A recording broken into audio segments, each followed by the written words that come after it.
In the previous episode, the magnetic moment development was introduced.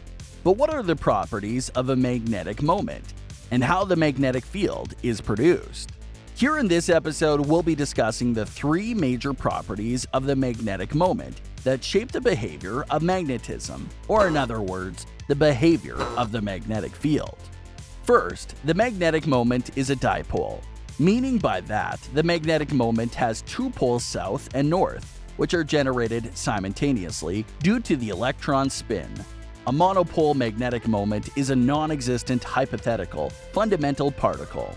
Second, the mobile electron catalyzes the magnetic moment to radiate field lines around it, creating a field called the magnetic field.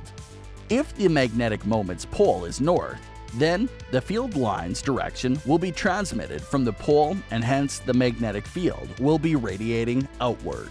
However, if the magnetic moment's pole is south, then the field's line's direction will be transmitted into the pole, and thus the magnetic field will be radiating inward. The magnetic field could be defined as the magnetic force applied on a mobile charge, perpendicular to the charge velocity. The force of repulsion and attraction is also true for magnets, which is also governed by Coulomb's law. Assume two magnets with the same polarity come into contact, then they repel each other.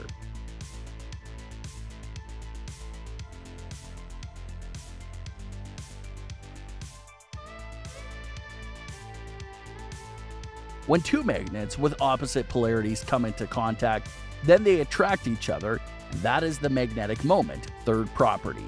In addition, the magnetic field is produced by the spin of the electron around itself, as the produced magnetic field depends on material chemical bonds that control the electron's arrangement. Also, the magnetic field can be generated by the electric current flow, as the produced magnetic field depends on the electric charge's quantity, velocity, and acceleration. At this point, we have a steady mobile electric charge that generates electric field and a magnetic field that is constant over time. This brings us to what is known as magnetostatics, but that is left to the next episode, so ensure that you're subscribed and click the bell icon. Please help us by liking, commenting, and sharing. This encourages us to deliver more. Wait for the next video on the Electricity and Magnetism channel, and we'll see you next week.